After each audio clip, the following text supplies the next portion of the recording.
El tema, vuelvo a pensarlo sistemáticamente, es la irrupción en el sistema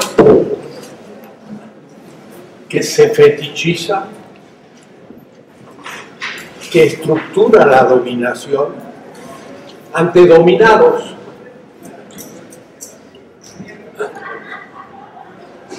que mientras que aceptan lo dado por ser habitual, siguen prestando el consenso.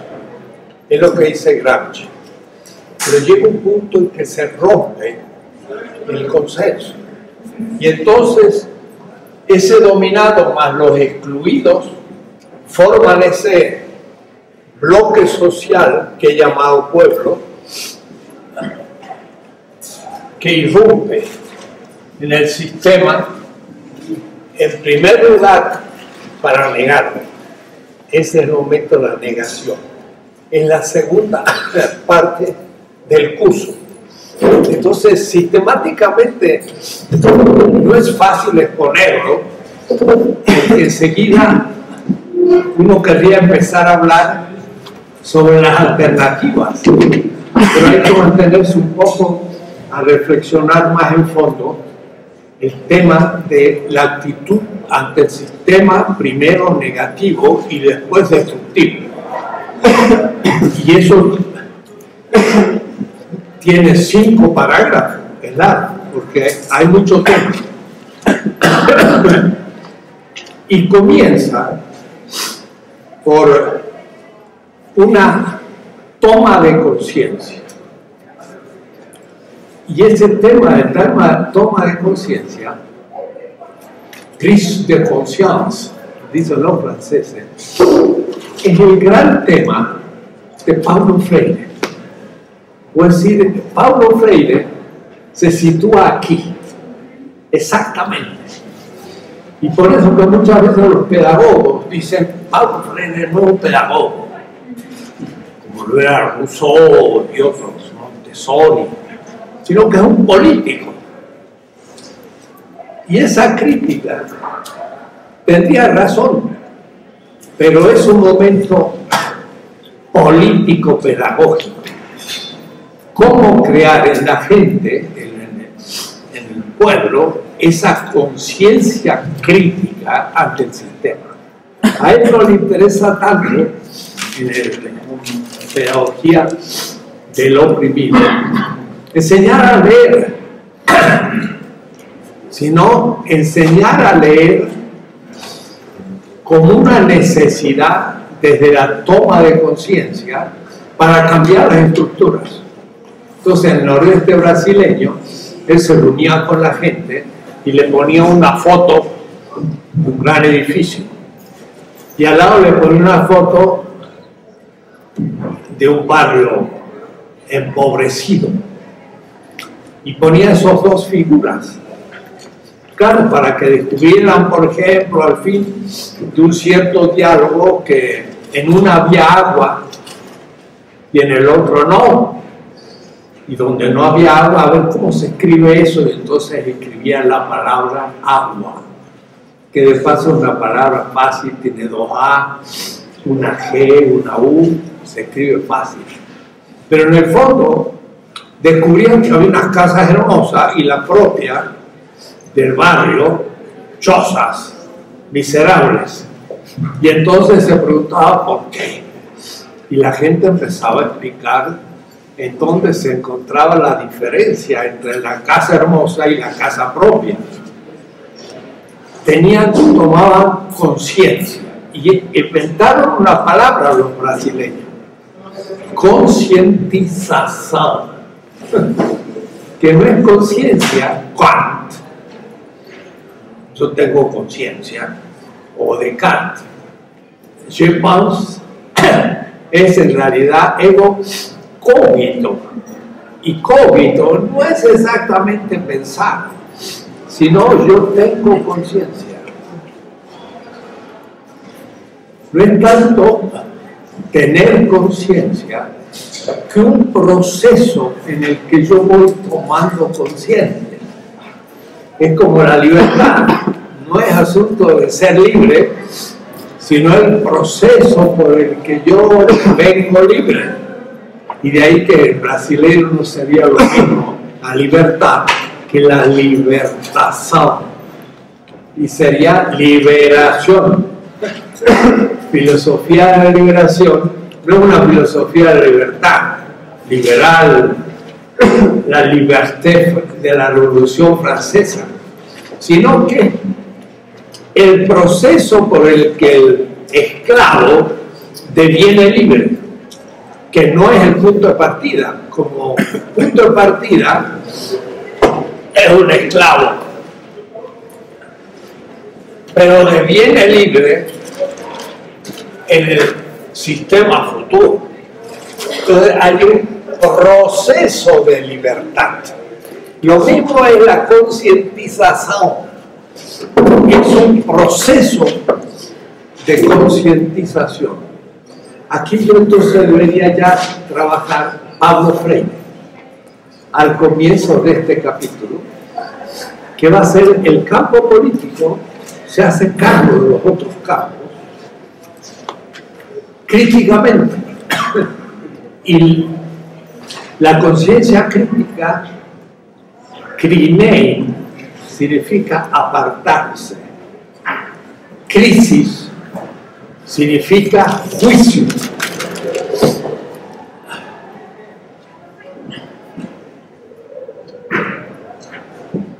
Juicio.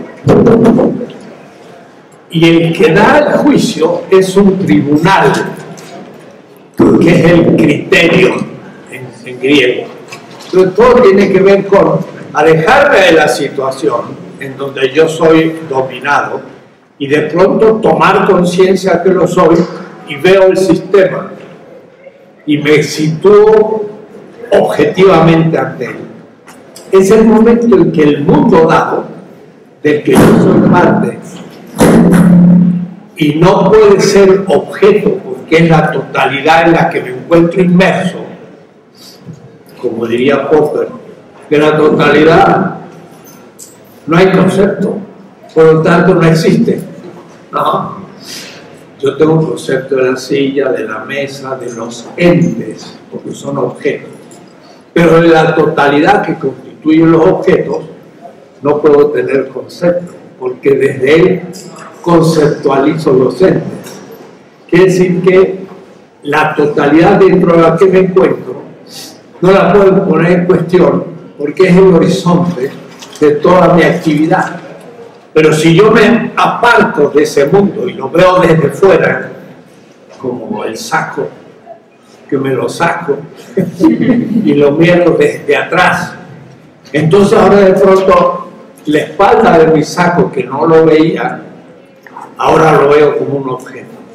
El mundo, que era el mío, al separarme por la crisis, y la crisis es la separación, que es el fundamento de la crítica y del juicio. Estoy jugando con la misma palabra. La palabra crisis, como lo escribí, es juicio, pero también es caos.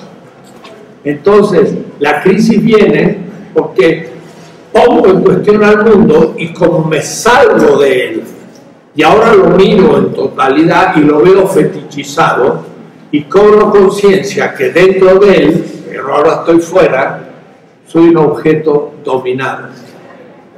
En el paradigma racional mosaico, es Moisés que ayudando al esclavo es expulsado y desde el desierto ve a Egipto desde afuera.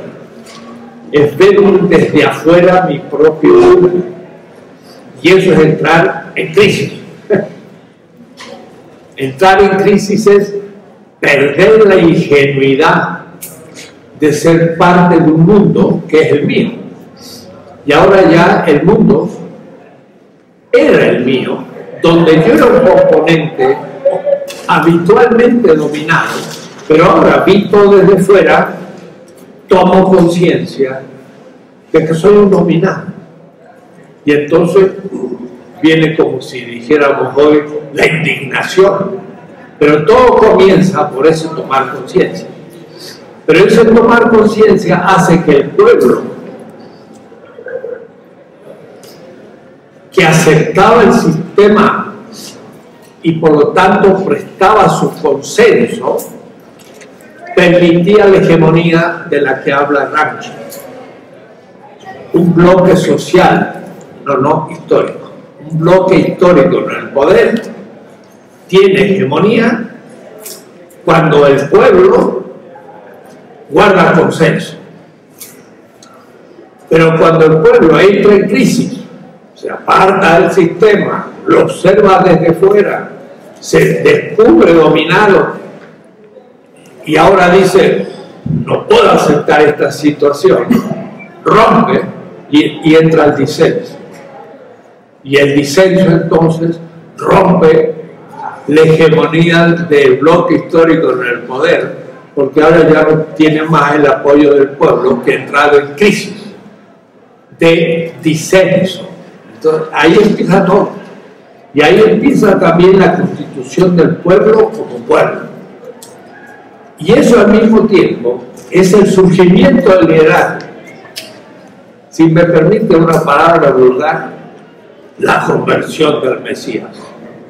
Pues si el Mesías al fin era uno cualquiera, que estaba con los demás, pero por una cierta capacidad de su inteligencia práctica, por una enseñanza que le dio su familia o un grupo o lo que fuere, ahí hay todo un tema a exponer, de pronto es el primero o el que con más actividad descubre ese hecho del sistema, la dominación, yo dominado, y de pronto surge una indignación ante esa injusticia y se transforma en el líder, o es decir, empieza a jugarse para poder salir de esa cárcel, de esa situación cotidiana. Ese es el tema que estamos tratando. Entonces,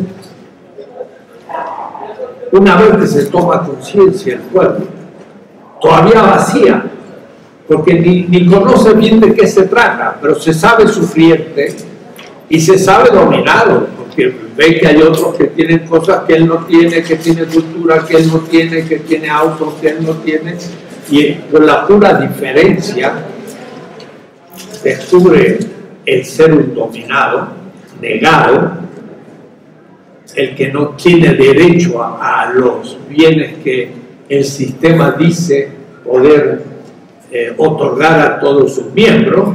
Entonces esa crisis de conciencia, esa toma de conciencia ahora vacía, debe comenzar a llenarse y debe comenzar a actuar, y esa acción es peligrosa porque ahora tiene que empezar a desarmar las estructuras del poder, o mejor, más que del poder, del ejercicio fetichizado del poder.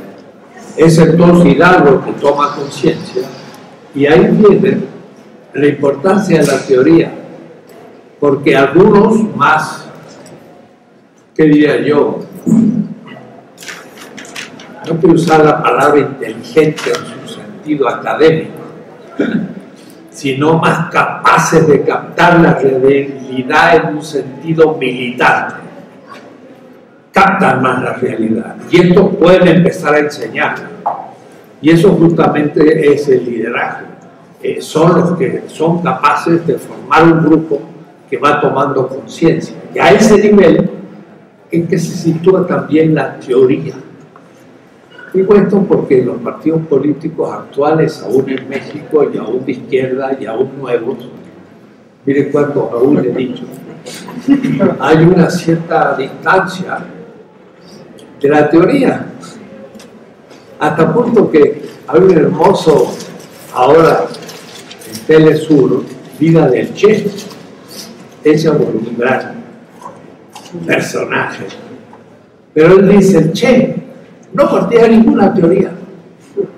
El Che partía del ver y analizar la praxis misma de su acción.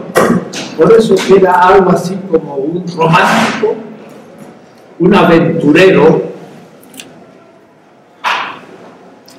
un hombre que entusiasmaba, pero la teoría jugaba poca función.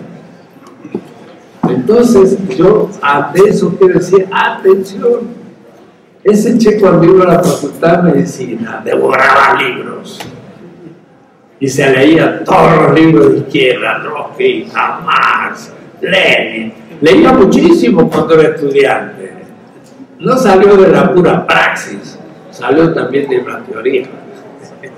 Digo esto para los que piensan que solo de la praxis parten las cosas. Quizás alguno dirá, bueno, está justificando las clases, por supuesto. Pero es muy importante. Si no hay teoría, tampoco la praxis demuestra su claridad. El intelectual orgánico de Gramsci no son profesores, ni son intelectuales. Pueden ser líderes sindicales, populares, pero es gente que conoce lo que ha pasado en la historia, que ha leído textos, como por ejemplo los grandes revolucionarios del fin del siglo XIX. ¿Saben quiénes eran el sindicato quizás de punta? Los linotipistas. Los linotipistas eran los que tenían que copiar libros, que en aquella época se hacía con plomos, y entonces tenían que leer textos a veces mal escritos y los miraban y hasta los corregían y le decían al autor, mira, aquí cometió un error, creo. Esos lectores de estilo que hay en las editoriales, él era también el linotipista, pero además el linotipista se enteraba de lo que pasaba, y eran los intelectuales los linotipistas, eran los intelectuales orgánicos. ¿Por qué? Porque estaban leyendo teoría.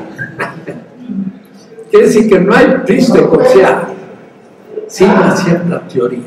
Y lo que pasa hoy es que no hay más teoría, porque hay un cierto pragmatismo antiteórico que dice no vale la pena. Pero además, después de la caída de la Unión Soviética, desapareció la teoría. No ha habido más otra propuesta. Entonces hay una juventud que ya tiene 20 y tantos años que nunca cayó en mano un libro teórico de lo que nos está pasando en la última época. Entonces es muy importante. Es muy importante conocer lo que se va a destruir, y destruir no por destruir, sino para después construir, y no tener miedo de hacerlo. Conocer lo que hay que destruir es también un momento negativo, porque hay que hacer una lectura crítica o negativa de lo dado.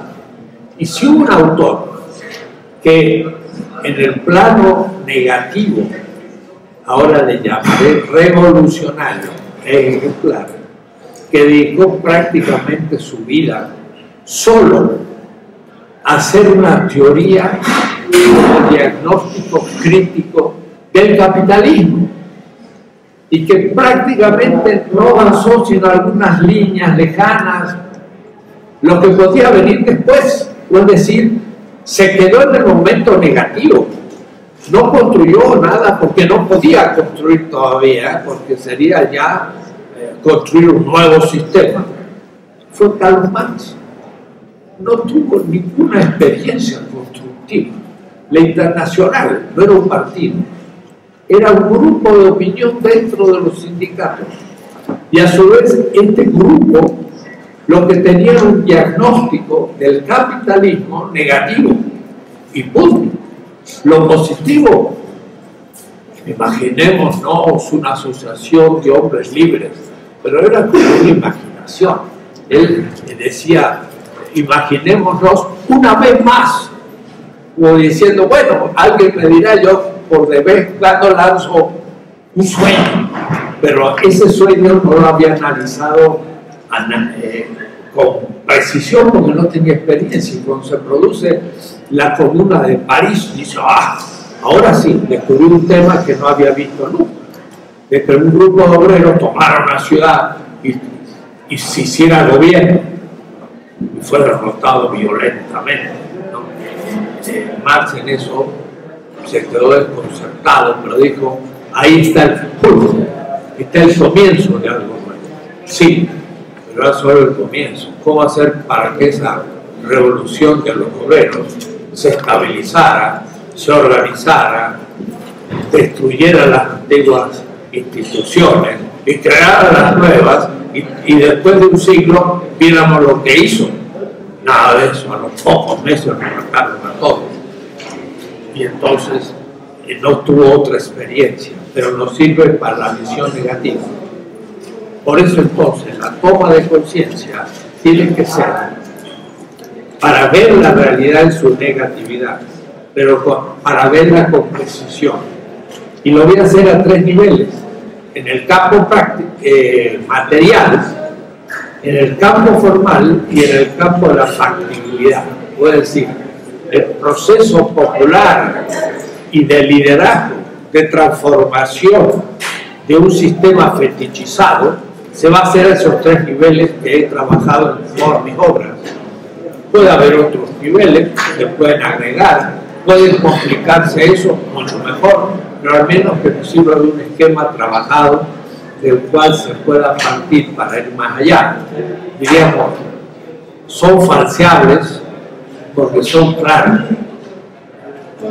pero si hay total confusión, entonces ya no son falsables o se agrega confusión a la confusión. Desde Marx entonces podemos ahora situar de nuevo, y no lo voy a repetir, la concientización a nivel material, primero de lo económico. Ahora, esto es esencial, porque yo muchas veces tengo experiencia de reunir un grupo de gente popular y decirle, hay que cambiar el capitalismo, tenemos que negarlo para crear una alternativa, lo cual es, después su creación es muy complicada y llevará tiempo. Pero para poder negar el capital, que es el capital, y hagan la experiencia, reúnan un grupo de amigos, vayan a un barrio, reúnan a la gente y preguntan qué hay capital. Ni tienen idea, aunque lo sufran todos los días. ¿Qué es el capital? ¿Con qué tiene que ver? ¿Con los bancos? No. ¿Con el dinero? No. Ya se quedaron mirados, no tiene nada que ver con el dinero. El capital tiene que ver con la fábrica. No.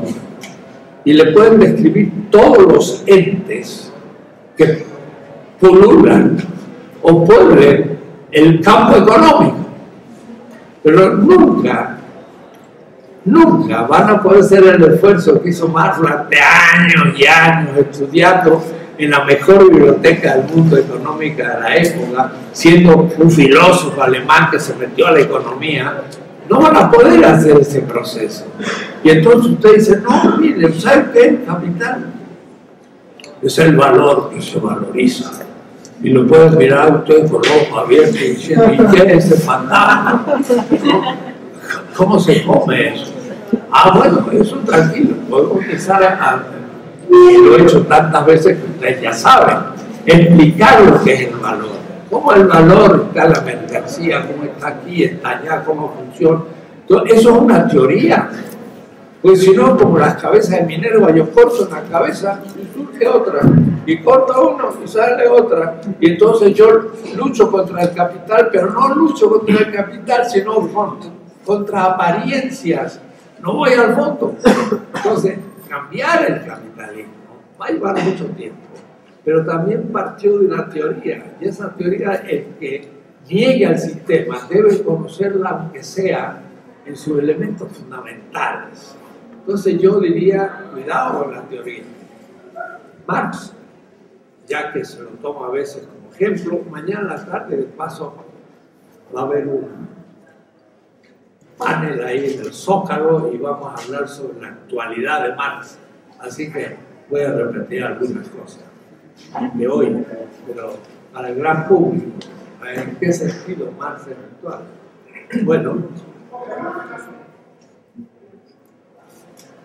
Marx nos puede ayudar para la toma de conciencia de la negación de un sistema.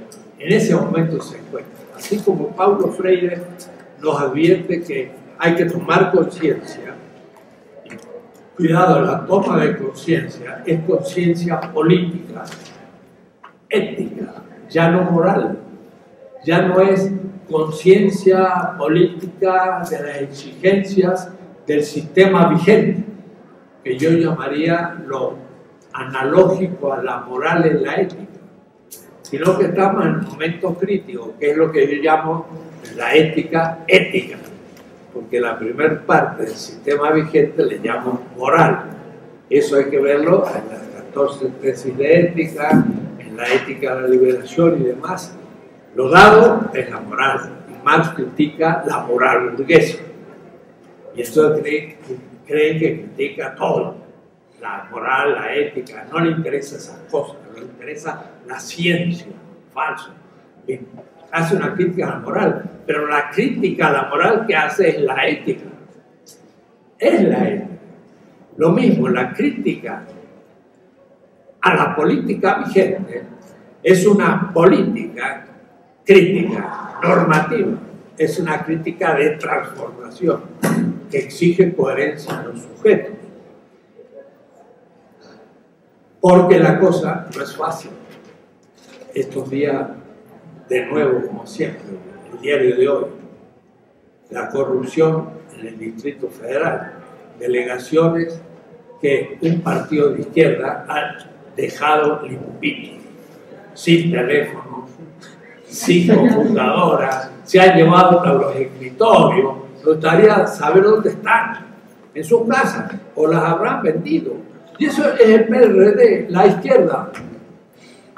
¡Wow! ¡Qué terrible! Entonces, eso no es política crítica. Esa es la política de siempre. Eso es lamentable. Y dijeron que era una izquierda que pasaba al poder y que entonces era poder. Nada, era una mentira de los chuchos. Y empezando por él, que es un impostor, que ha estado aquí en la facultad muchas veces y cual hemos podido hablar con él. Un impostor que ha permitido la corrupción que nunca ha criticado, ha llegado hasta tener su autoridad igual. Puedo decir que el peor crimen que se cometió en México ni siquiera lo hizo el PRI, lo hizo el PRD. Entonces, eso supone que no hay coherencia de una política crítica, que es el momento normativo crítico del sistema vigente. Y bueno, la destrucción del sistema capitalista supone su conocimiento. Va a ser fácil escribirlo y me sería fácil de escribirlo. Ahora, pues, es todo las 16 tesis. Hay que entonces volver a recordar la teoría y ver cómo ir desmantelando las instituciones vigentes, pero no es nada fácil, porque claro, destruir algo es dejar también en su lugar algo que funcione, y por eso no es tan rápido. Es un momento lógico casi el decir destruir las instituciones, pero paradójicamente es simultáneo a la construcción de las nuevas. Entonces, exponerlo de manera separada también se hace un tanto difícil. Hay entonces que hacer una crítica al capitalismo y hay que hacer un nuevo sistema. Lo vamos a trabajar en la segunda parte de este curso, cuando hablemos de la creación de las nuevas instituciones económicas en este caso.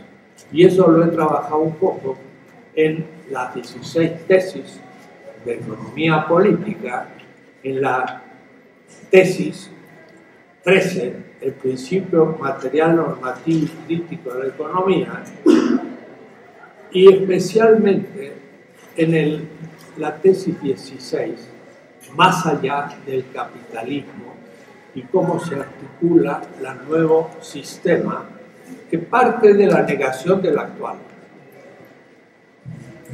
Primer punto, crítica al sistema capitalista porque es el aspecto material de la política.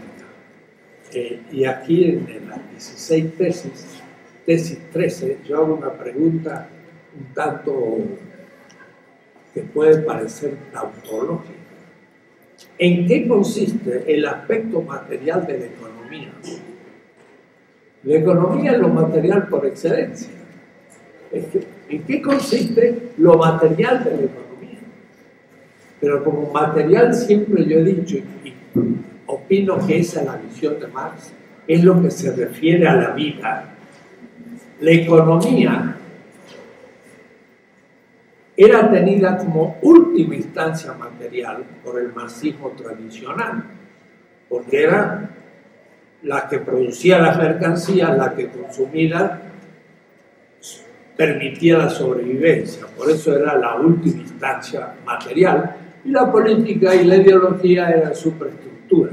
Todo eso yo intento cambiarlo para los que lo acepten, los que no tendrán argumentos en contra.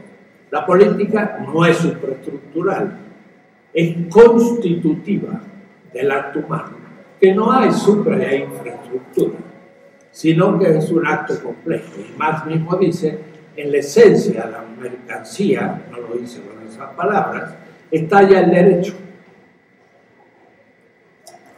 Y en la esencia del mercado está el derecho, y el derecho es la política, vamos a verlo después.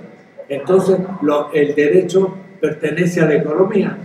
¿Qué hace la economía? Comprar o vender una mercancía. ¿Y qué significa vender? Significa que algo que yo tengo por derecho propio como mío, se lo doy por derecho público al otro. Pero el derecho es un problema político, no es un problema económico. Ahora hay derechos económicos, justamente la política viene a fundamentar la economía en ese punto. Y por eso Marx dice, la mercancía se ve en el espejo de la política o del derecho. Quiere decir que yo miro esta mesa, lo he dicho 10 veces, y digo, no es mía, es de la universidad. Puede decir que la estoy viendo, pero no como mía. Quiere decir que lo no mía es un problema de derecho. Y eso es un problema político. Y está en la esencia de la mercancía como mercancía, porque esta supone ser vendida o comprada. Y entonces el comprar y vender es un acto jurídico, es un acto político. Entonces la política no es superestructura y la economía no es infraestructura. Engels dice, en la interpretación materialista de la historia, la última instancia material es la vida y la vida inmediata. Entonces, ¿en qué consiste el aspecto material de la economía? En que la economía está relacionada con la vida y produce mercancía para la reproducción de la vida. Pero no es la economía la última instancia, es la vida. Y en este punto es que ahora tenemos que transformar la manera de reproducir la vida y por ahora negando lo existente que destruye. Que destruye por la injusticia, plusvalor. No se le paga todo lo que ha hecho y por lo tanto es pobre. Entonces, es todo el tema de la pobreza.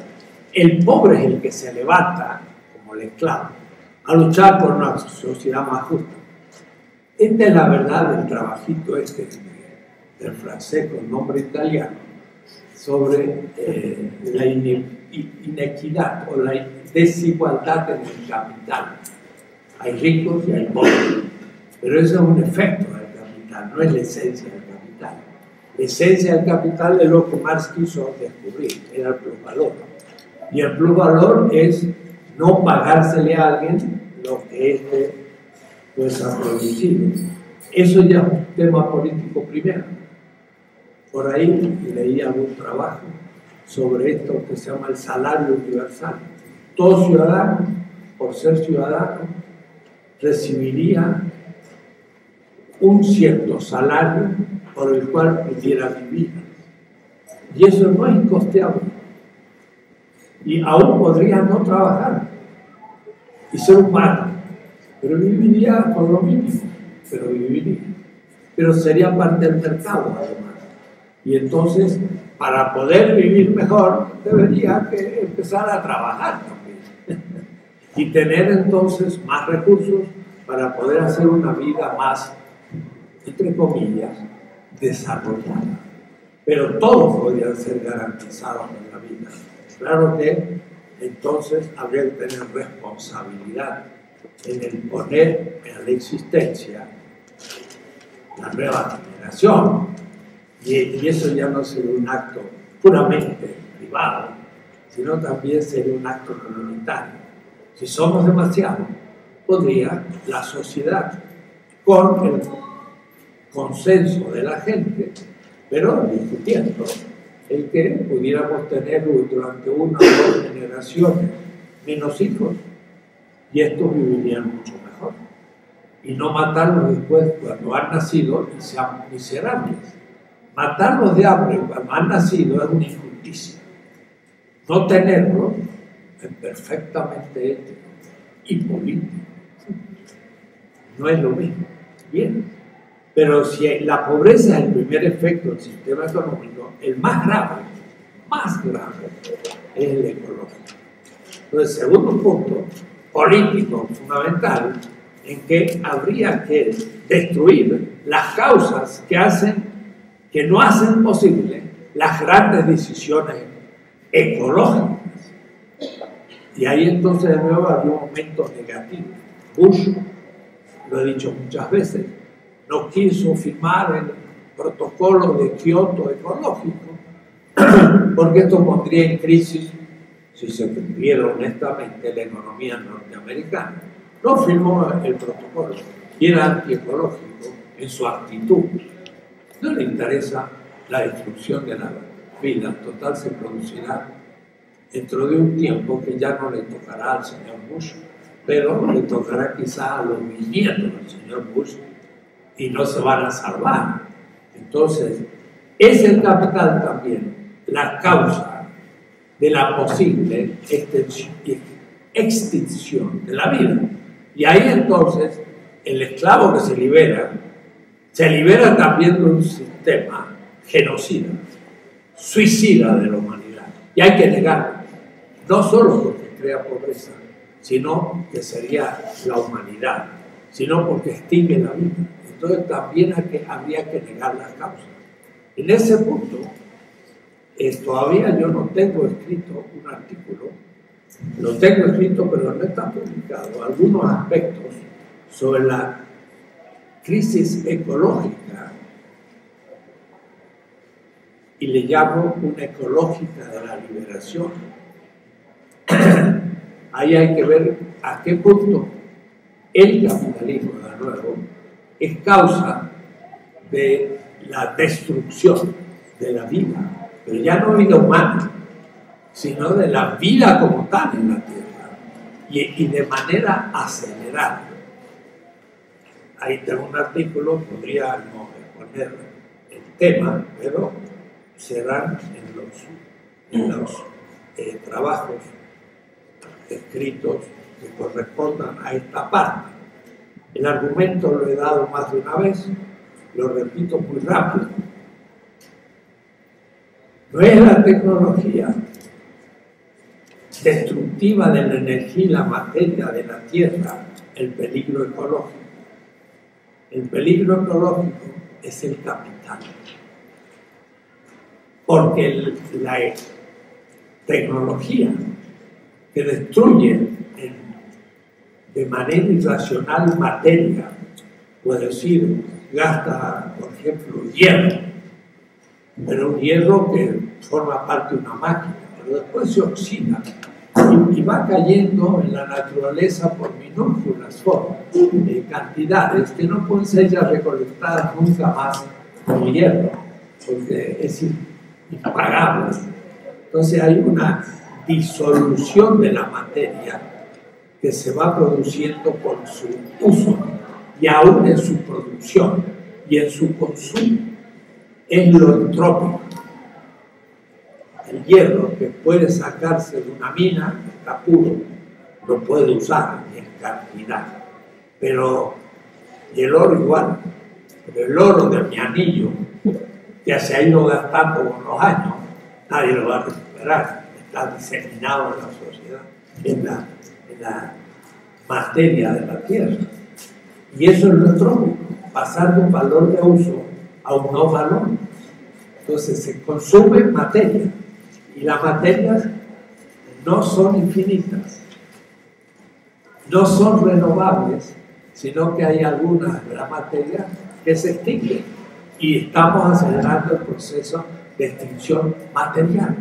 Pero también estamos, por los fósiles, destruyendo algo más importante, que es la energía acumulada en la Tierra por millones de años, el petróleo, el gas, etc. Esta destrucción ecológica. ¿Por qué se produce? El ser humano como humano siempre ha consumido materia y energía.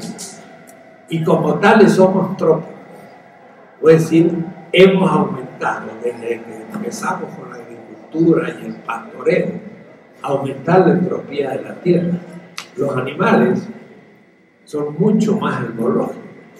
Ellos prácticamente todo lo que hacen es renovable.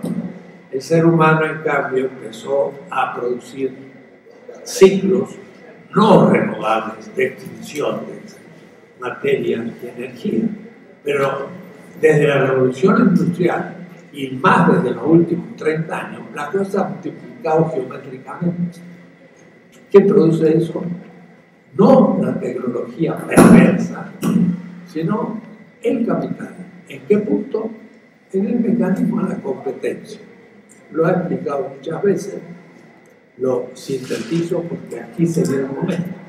Políticamente hay que cambiar el sistema de la competencia para parar la destrucción ecológica en la sociedad futura. Y eso sí es una nota radical de la nueva edad. La nueva edad va a ser por necesidad ecológica. Porque si no va a desaparecer la especie humana. Es uno o dos. Entonces, la modernidad capitalista va a desaparecer por antiecológico, más que por otras causas, aún la producción de la pobreza. Para producir un bien con menor valor, es necesario usar tecnología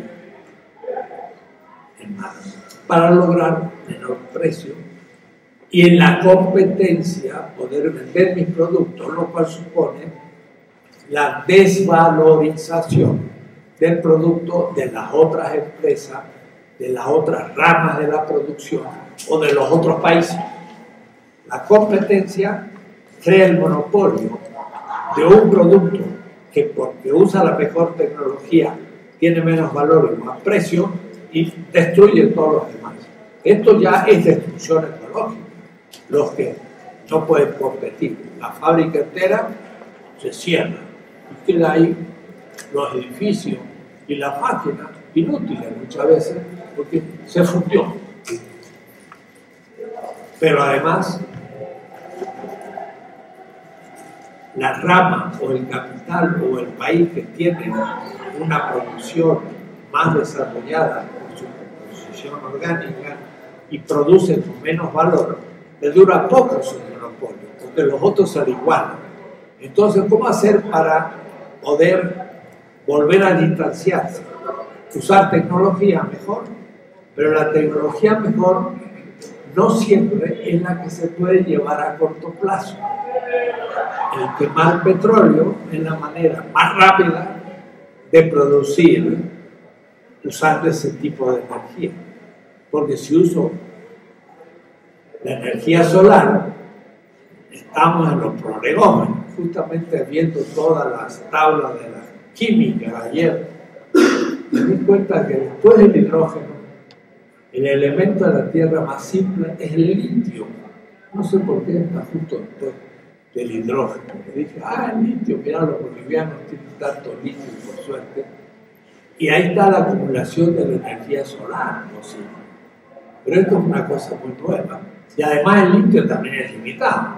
Es decir, vamos a poder acumular energía solar. ¿Y qué va a pasar cuando también no tengamos más litio? también la energía solar, no sé cómo vamos a hacer para acumularla y poder distribuirla en los momentos oportunos. Si no, vamos a tener que usarla cuando salga el sol, y cuando se ponga el sol cerramos todo. Que de alguna manera ya es el hecho. En Alemania a la noche, pero en ese caso es distinto. Como se tiene mucha energía por origen eólico, los ventiladores del Báltico siguen dando vuelta a la noche. Y ya no se puede acumular más energía y saltan los sistemas. Hay que parar los acumuladores porque a la noche sigue produciendo energía. Y el gran uso de la energía es en el día. Entonces por eso hay unos autitos públicos en Berlín, como 40.000. Son públicos, lo usa la gente y lo deja donde lo deja de usar, y viene otro que aprieta un botón, se sube el autito, funciona, chiquito, solar, y cuando llegó al lugar lo deja en la calle y toda la gente por su celular sabe dónde hay un autito público y se sube. Eso ya es futuro, porque son pequeños autos de muy poco peso públicos, de tal manera que están siendo continuamente usados, como si fuera un taxi. Pero al llegar a la noche es donde los cargan. Durante el día no los enchufan, y los enchufan a la noche porque hay demasiada energía y para que no se quemen los acumuladores. Entonces había que después comenzar a hacer producción, industria, todo nocturna para usar esa energía eólica, en fin, el problema ecológico.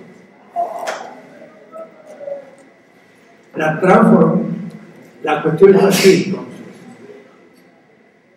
Para sobrevivir, un capital usa la tecnología que a corto plazo le permite aumentar su valor. Y no importa si esa tecnología es destructiva de la Tierra, de la vida en la Tierra. Y no puede pensar mejorar la energía, el tipo de energía a 50 años, porque en el camino se fundió, porque los otros ya compitieron y él no pudo resistir. Entonces, es la lógica de la competencia la que exigió usar el tipo de tecnología que usa energía a corto plazo para acumular capital y aumentar la tasa de ganancia. El tema no es la tecnología perversa, es el capital en su lógica de la competencia la que nos exige usar la tecnología más rápida, aunque sea destructiva de la vida. El origen de esta mala tecnología es la lógica del capital por la competencia del mercado. Entonces, en un proceso revolucionario negativo hay que cambiar ese sistema capitalista para poder sobrevivir y poder crear una tecnología a largo plazo que no use la energía fósil, que es completamente no renovable y ya muy limitada, y hay que conservarla para otros fines superiores y no explotarla como lo estamos haciendo suicidamente, y especialmente México, que lo vende bruto al petróleo y que ni siquiera le da valor agregado, industrializando todos sus derivados. Todo eso hay que negar en ese momento. Entonces, hay que evitar la destrucción material del planeta por una política ecológica. Ese tema se encuentra ahí, en el momento negativo. Desde la toma de conciencia de esta crisis ecológica. Y eso entonces significa negación de las causas de los efectos negativos que está produciendo el sistema. Pobreza y extinción de la vida en la Tierra. Y ahí miren, nos damos cuenta por qué Aristóteles en la política se ocupa en el primer capítulo sobre la economía. puede decir que para Aristóteles la economía era un capítulo de la política y no al revés. Y tenía su razón, porque el político debe en su primer capítulo atacar el problema ecológico y sobre todo como negación de un sistema suicida. Entonces Aristóteles se dividía entre la economía, que hablaba de valor de uso, valor de cambio, en vista de la vida, y en la producción para la reproducción de la vida. Y luego decía, está la crematística, que saca dinero de dinero y ganancia, y acumula mayor ganancia. Para Aristóteles la crematística era catafísico, contra la naturaleza. Interesante, como Aristóteles ya intuía de que la economía, cuando es humana, afirma la vida, pero la crematística, cuando saca riqueza de riqueza, va a un infinito, dice, y este infinito es una hibris, es una desarmonía completa contra la armonía de la naturaleza, es antinatural. Exactamente, tenemos que pensar, destruir un sistema negativo, y ya veremos cómo se plantea el tema de la construcción de otro tipo de economía futura.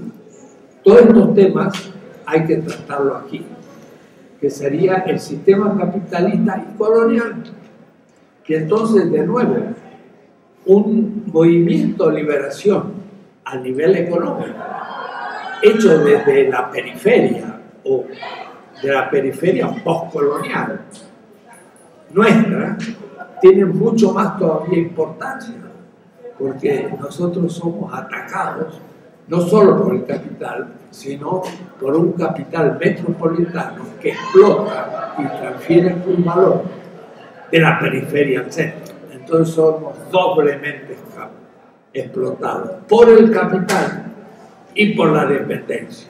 La teoría de la dependencia es esencial y no se la puede captar y está en el centro de toda la problemática que deberíamos en el futuro. El tratado de libre comercio, ya no entre los tres países, Canadá, Estados Unidos y México, sino el llamado Pacto del Pacífico, pues nos mete en otro mercado en que saldremos nuevamente destruidos, y ahora con la competencia de Japón, que también va a poder entrar en el partido con igualdad de Estados Unidos y Canadá en un mercado nacional que no puede competir con ellos.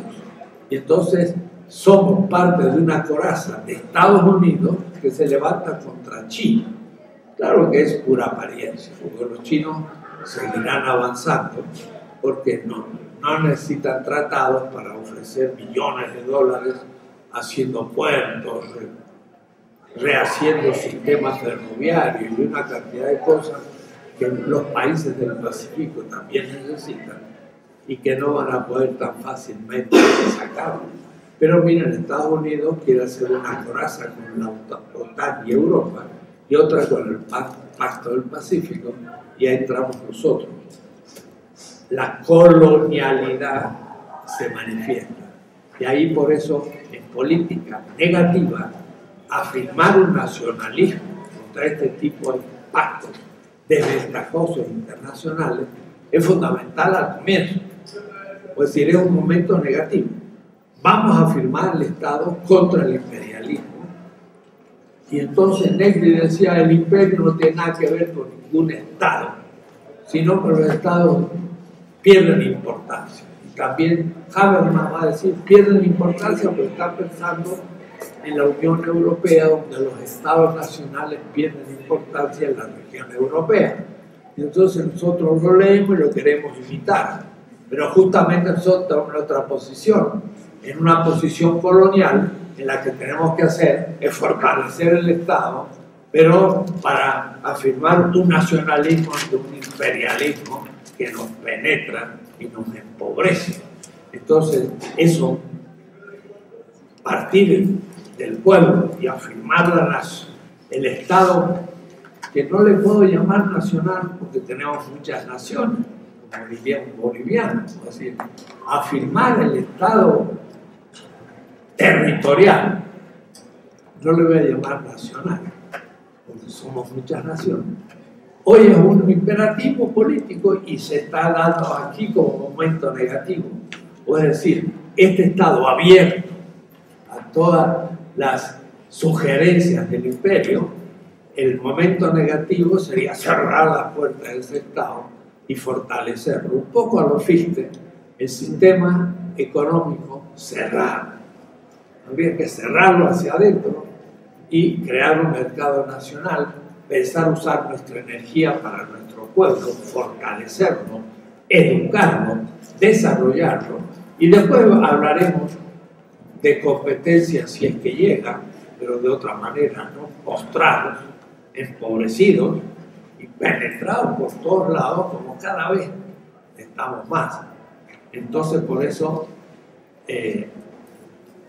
nuestra filosofía política no puede ser la habermasiana, ni la rawlsiana, ni ninguna de esas políticas liberales que tienden a crear condiciones para la expansión del capital transnacional y compensar, como ya decía Marx, la baja de la tasa de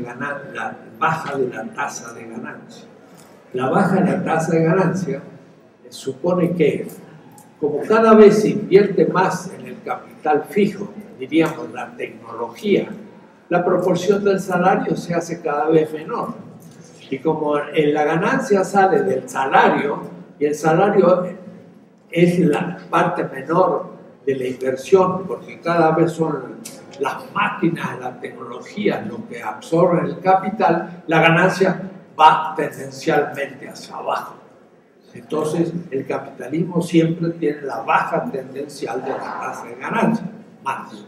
Pero hay medidas compensatorias, y ese es el tema de la Rosa Luxemburgo, que dice, no, una medida compensatoria es volver a la acumulación originaria y volver a sacar de otros sistemas económicos valor, como si estuviéramos originando el capital. Pero la gran manera de compensar la baja de la ganancia es la dependencia, donde nosotros le transferimos cantidad de riqueza y le permitimos así suplir su baja tasa de ganancia. Negar eso sería lo que Walter Benjamin dice, poner freno. Ahora, poner freno es extraño, porque suena y es una negación. Estoy mandando y yo lo freno. Es decir, es una negación de tirarle más carbón al fuego es acelerar el tren. ¿Cómo dice que lo que hay que hacer es meterle freno? Es que primero hay que cumplir una etapa negativa, hay que destruir el sistema que nos destruye, para después poder construir un sistema a partir de nuestras exigencias. Estamos en el momento negativo. Todo el tema ecológico y económico estaría aquí. Pero aquí también estaría, como momento negativo, la negación de ese eurocentrismo, de esa cultura dominante que nos da las pautas de ideología, las cuales nosotros, obedeciéndolas, justificamos el consenso ingenuo de una dominación que pasa por hegemonía, diría Gramsci. Es decir, tenemos que también destruir aquello que deja a un pueblo inerme y consensual ante una clase y un sistema que lo empobrece, pero el pueblo no tiene conciencia. Entonces, no es solo el tema de la teoría, también, es el tema de la cultura como totalidad. Y aquí también habrá que negar su pretensión de universalidad de la cultura dominante y tendrá que volverse como un polo de autenticidad a nuestros pueblos originarios para que alimenten la posibilidad de una cultura nacional ante el imperio. Y esto también es un momento negativo, negación del eurocentrismo, negación de la pretensión de universalidad. Todavía no es construir las bases, porque ese es un momento positivo, pero es ya tomar conciencia de que hemos sido educados de una manera que nos hace dependientes. Y eso en toda la cultura y en todos los niveles de educación. Se dice que hay que gastar más en educación. Ahí está el CONACYT, el SNI, las universidades. Estamos ahí hablando en una universidad. El tema no es más universidades, ni más CONACYT, ni más SNI, ni más de todas estas cosas. Es más de pensamiento negativo crítico de aquellos que nos dominan. ¿Qué criterio tiene el CONACYT para dar sus becas? Nada. Que tenga títulos, que haya publicado, y peor todavía, que haya publicado en inglés en revistas muy importantes que casi siempre son extranjeras. Es decir, va a sacar, ayudar a traidores, va a ayudar a gente que sabe lo que piensa Estados Unidos, pero no lo que tiene que pensar México, porque México no interesa. Y si es en filosofía, ni hablar, ni hay filosofía mexicana, sino el pensamiento analítico norteamericano y europeo, y como se enseña en nuestra facultad. Con eso no vamos a ningún lado. Estamos dando materia a que la locomotora vaya a más velocidad al precipicio. Pongamos el freno de Walter Benjamin. El freno es que cambiemos el currículum. Pongamos criterios críticos. ¿Y criterios críticos cuáles son? Ir a las causas de nuestra pobreza y de nuestro estado de dominación. Es decir, que el campo político atraviesa primero el campo económico, ecológico, y debe entrar en una crisis crítica de esos campos, teórica y práctica. El segundo campo, material, es la cultura. Material es la cultura. Entonces miran, pero si la cultura es más bien espiritual. No, material es contenido de una mediación para afirmación de la vida. Y la cultura es una mediación de afirmación de la vida. Mi cultura me permite vivir, dar un sentido. Y en ese sentido es un campo material. Lo dije en las 20 tesis, lo vuelvo a decir en las 14 tesis de ética. Hay que dominar un nuevo lenguaje para entender. El político entonces sí tenía que hacer una reforma educativa, pero no una reforma educativa para echar a los sindicalistas críticos. ¿Qué es lo que nos pasa a nosotros? Van a hacer exámenes para que cuáles son los dirigentes sindicales que están haciendo ruido, y estos no van a aprobar las pruebas. Y lo demás que no importa. Y el secretario de Educación, tan contento, ha hecho una evaluación. ¿De qué? ¿Con qué criterios críticos? Ninguna criticidad. Se quita la filosofía, se quita la historia colonial, indígena, se queda con una historia eurocéntrica y se la mete a los pobres niños desde la primaria. Y si es indígena, peor, porque dice, ¿qué seré yo? Un marciano. No aparezco en ningún lugar. Además, considera mi lengua como una lengua bárbara. Todo eso es una atrocidad. Eso es lo que quieren imponer, hacer. Y después, como ya no entran en las instituciones, pues entonces la hacen por internet, y que tampoco funciona. De paso, nosotros tenemos universidad y analfabetismo, y nos falta para el 80% del pueblo realmente una formación ideológica y técnica importante. Así lo hace Alemania, Noruega, los países europeos más desarrollados en el sentido positivo de la palabra. De tal manera que un joven a sus 13 años, después a los 18 años, entra a la universidad, pueda hacer una escuela en donde salga conocedor de toda la tecnología computacional, electrónica y demás, para arreglar motores. Y eso no hay necesidad de ser un ingeniero del IPN, lo puede hacer otro. Es una carrera más corta, más eficaz y otra manera de pensar también la industria nacional, donde las invenciones pudieran ser llevadas a cabo en procesos productivos y no pagando royalties. Entonces, ahí se encuentra también este tema del cruce del campo político con los campos materiales, como a veces lo dibujo. Si esto es el campo económico y el campo ecológico, el campo cultural también se mueve.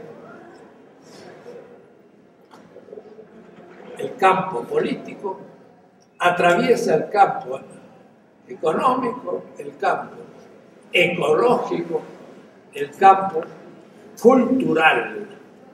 Y estos son campos materiales que el político debe saber cómo incidir sobre ellos negativamente al principio, desarmando los sistemas materiales que son la causa de nuestra negatividad. El capitalismo, la ecología destructiva y la cultura moderna, eurocéntrica, pretendidamente universal, hecha especialmente para seguir teniendo como súbditos, como ingenuos dentro del sistema que ellos dominan. Y nuestras élites, ¿cierto? Presidente del Banco de México, ministro de Economía, todos formados en institutos privados en México o internacionales, que no piensan en el país, sino en los intereses de las transnacionales. Y uno dice, ¿cómo es posible? Son una élite burocrática formada para explotar al país y están en el gobierno. Ahora uno dice, ¿cómo es posible que un pueblo elija a esa gente? Ah, bueno, acuérdense de la mediocracia, los medios de comunicación y el tema político, a su vez, del engaño y la confusión de un pueblo. El pueblo también comete errores. Rousseau pensaba que no lo cometía como pueblo, pero como pueblo concreto también comete errores.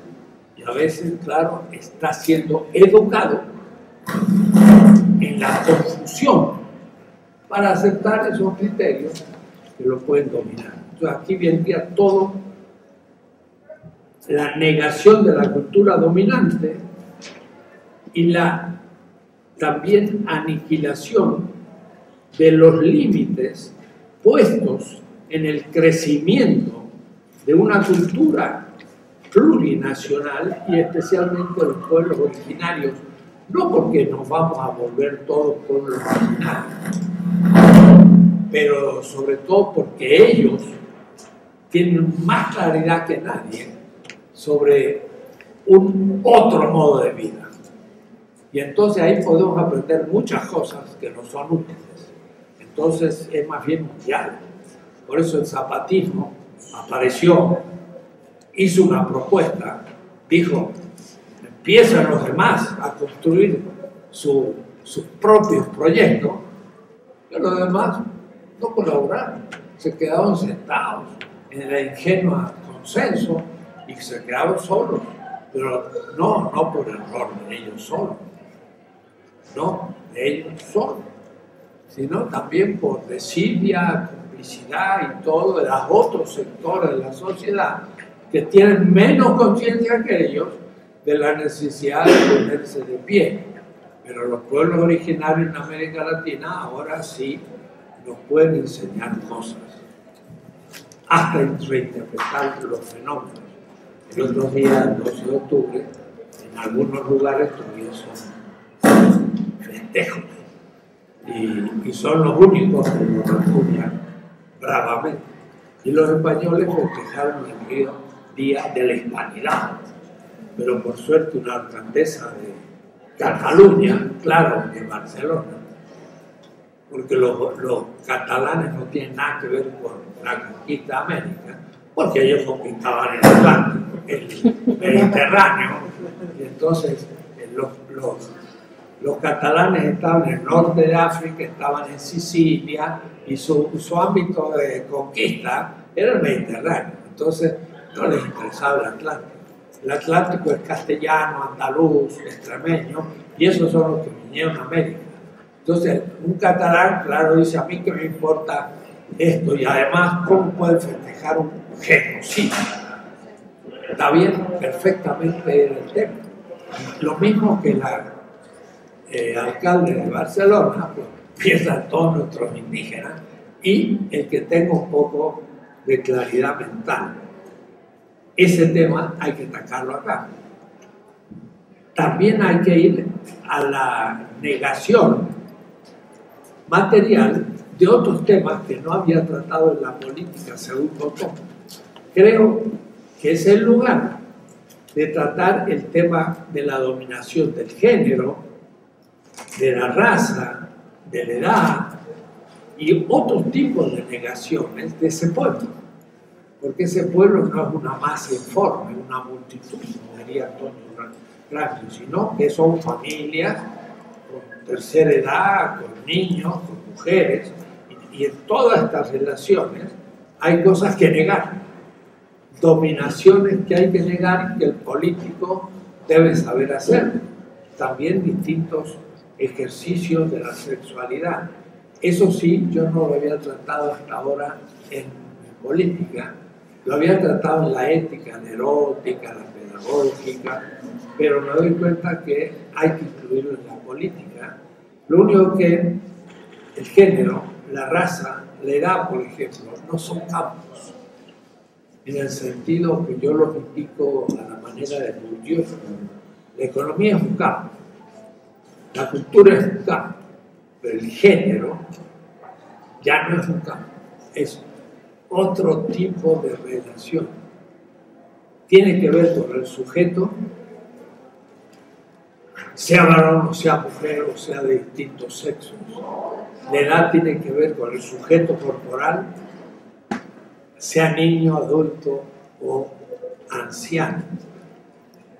El problema de la raza tiene que ver con la corporalidad de nuevo, sea el color que tenga, y principio de discriminación social.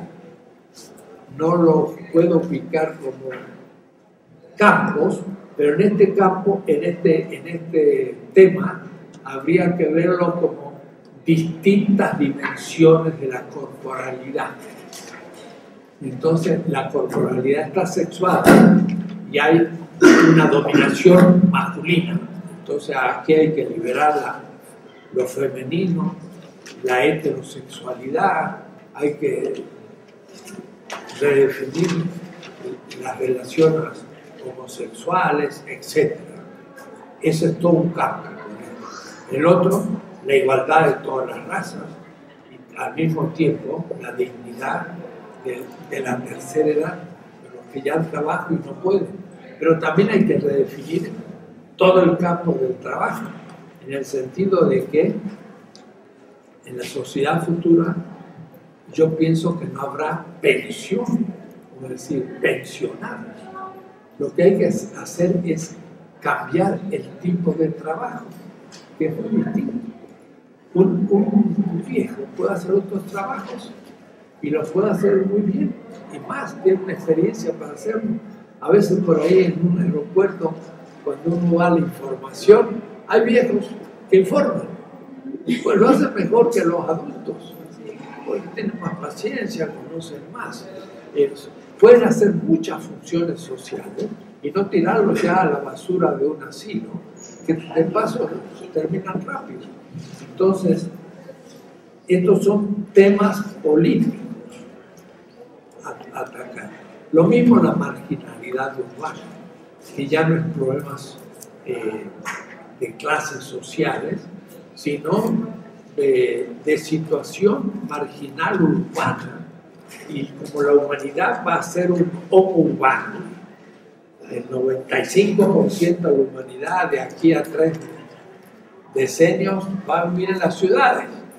Entonces habrá que saber cómo vivir en las ciudades y al mismo tiempo la marginalidad se producirá de manera casi sistemática. ¿Cómo se soluciona este tema? Cabe aquí negando la situación actual. Son distintos ámbitos de negación del sistema y todo concluye en el principio político material crítico negativo. Le pongo muchos adjetivos. El principio ético no, político, pero es normativo. Material no es lo mismo que formal y factibilidad, son otros. Crítico no es lo mismo que el principio del sistema establecido y dominador, sino que es crítico y es el momento negativo. Primero,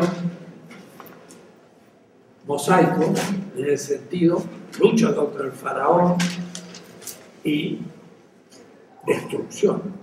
Todavía no es el principio político material crítico, positivo, que es la creación de la nueva sociedad. Y en ese principio material crítico negativo, en la ética mía, yo ya lo estaba como suponiendo, pero es ahí donde yo lo exponía al mismo tiempo y se producía una dificultad expositiva. En el párrafo 4.5 de la ética de la liberación, yo digo el criterio y el principio crítico, material, ético. Crítico, material, ético. Ahora hablo de el principio crítico, material, político, negativo. Le agrego cambio el ético por político, porque lo político subsume el principio ético y deja de ser ético y se hace políticamente normativo, pero además ahora lo desgasto el momento negativo. Pero si ustedes van a mi ética, allá en la página 370, el parágrafo 268, A1, la condición de posibilidad crítico positiva y el aspecto crítico negativo. Yo ya había estado viendo esto, pero no lo tenía tan claro. Voy a leer donde dice el aspecto crítico negativo del criterio y luego del principio. El criterio de la crítica es propiamente negativo. Por lo tanto, miedo. Es el descubrimiento de la negatividad de la víctima como víctima. La víctima pobre, se le acaba la vida, la víctima tiene una cultura extraña, es una mujer, es de raza, de color, etc. Hay tantas dimensiones negativas como niveles, yo digo aquí de la ética, pero también de la antropología. El criterio negativo material o de contenido es el hecho mismo de la imposibilidad de reproducir la vida de la víctima. Y como no la puedes reproducir, ¿qué tengo que hacer? Destruir la causa de esa imposibilidad. Y eso es la revolución. Este aspecto material negativo que afecta a la víctima se refleja gracias a la conciencia crítica, y ahí la concientización sobre el tema, y lo juzga desde su resultado negativo, la víctima, como no verdad. Puede decir, más toma Adam Smith y dice, usted justifica la pobreza del pobre, por lo tanto, la teoría que usted dice es no verdad, ya que origina una tal negatividad, la pobreza del obrero. Adorno habla por ello de una no verdad. Nietzsche, en lo que dijo de bien, por su parte critica la verdad socrática de salida del sistema, que en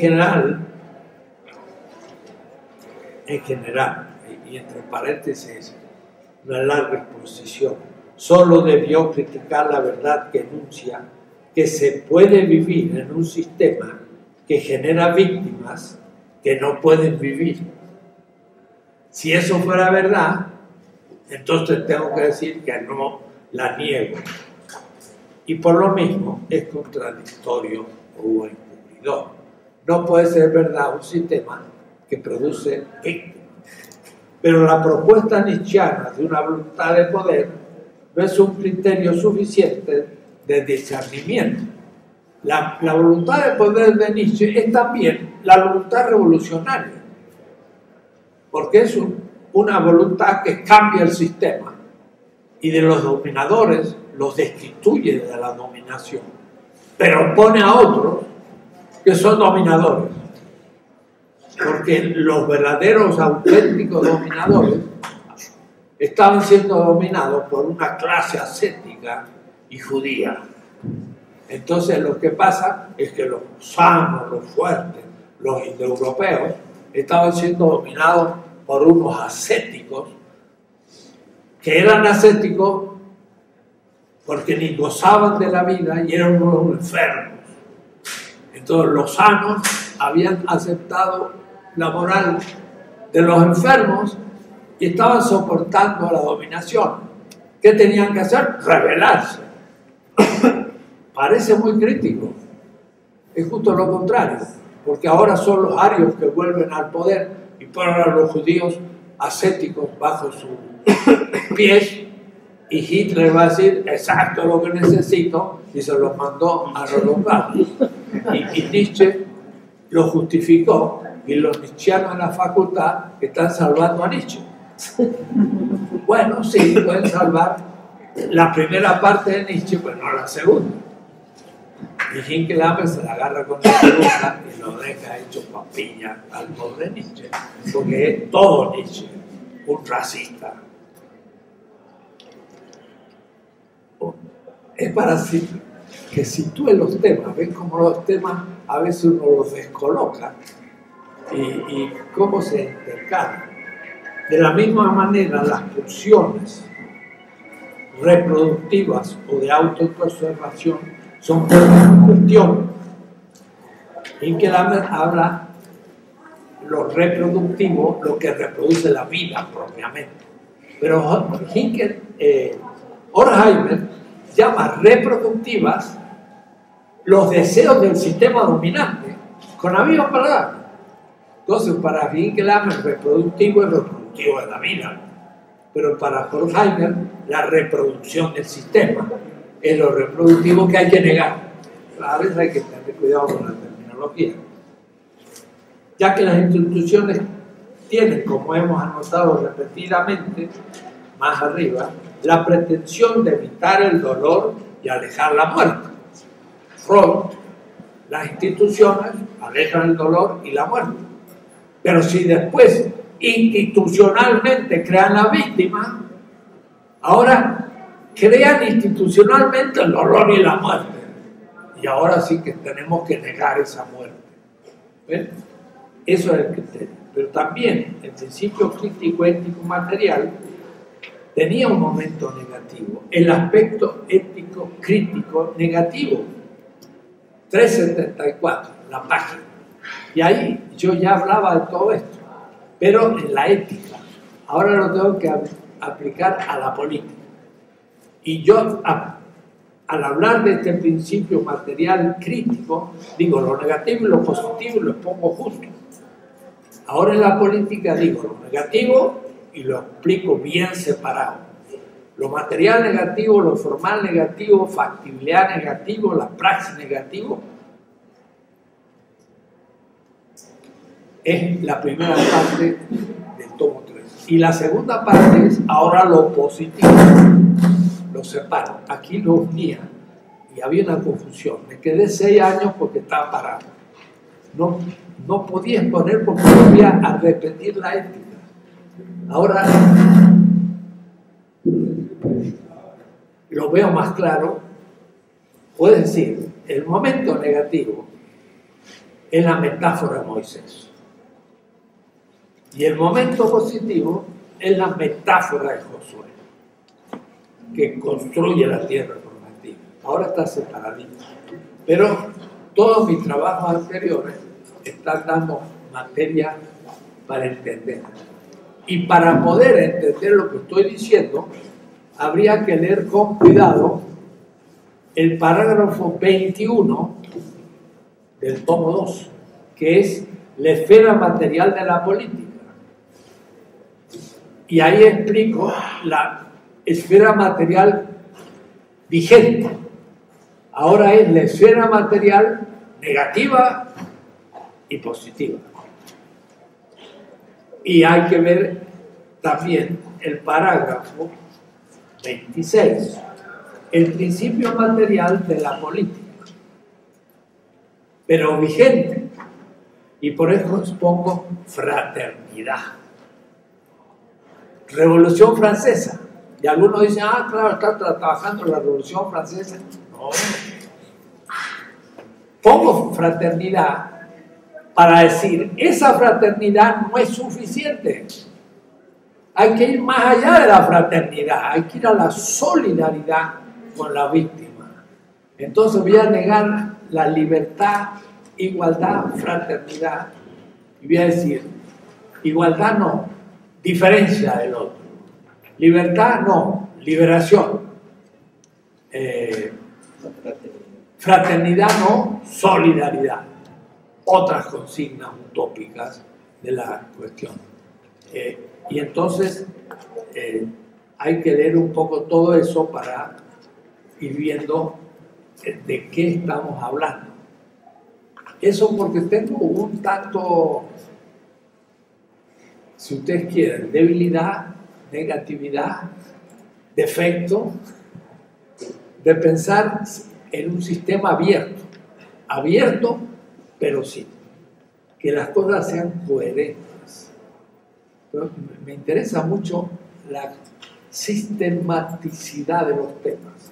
En la política contemporánea, los políticos, los filósofos, Habermas, Rawls, etc., tocan temitas, y son importantes, y a veces centrales, pero temitas, y otros ni lo tocan. Entonces, dejan muchos huecos, y uno no sabe cómo habérselas con todo un sistema. Un sistema no tiene por qué ser cerrado, tiene que ser abierto como la vida y se puede enriquecer continuamente. Cualquiera de estos temas explotan en cantidad de otros, pero saber dónde estoy situado, eso es lo que intento. Esta política es sistemática, desde la periferia y las víctimas, y la sistematicidad me ocupa, me hace perder tiempo, pero entonces es cada vez más fácil explicar en profundidad las cosas, y cuando uno lee un autor cualquiera, decir, ah, mira, esto me ilumina tal aspecto, pero un aspectito, y el otro, ah, está muy bueno, este otro aspecto, pero nada más, y con eso no me explica. Habermas me aclara mucho todos los elementos formales, pero los materiales los dejó ya hace rato en el camino, y la factibilidad no le interesa. Ahora a Maquiavelo le interesa la factibilidad. Era un hombre que se las traía, pero la normatividad no lo había pensado. Entonces produce contradicciones en su pensamiento. Ese es el intento que... Entonces ya tengo 6 subtemas en el parágrafo 33 que tendré que poner por escrito. Por ahora no lo he escrito. Tengo mucho material, pero lo iré haciendo. Bueno, parece que pude terminar la clase.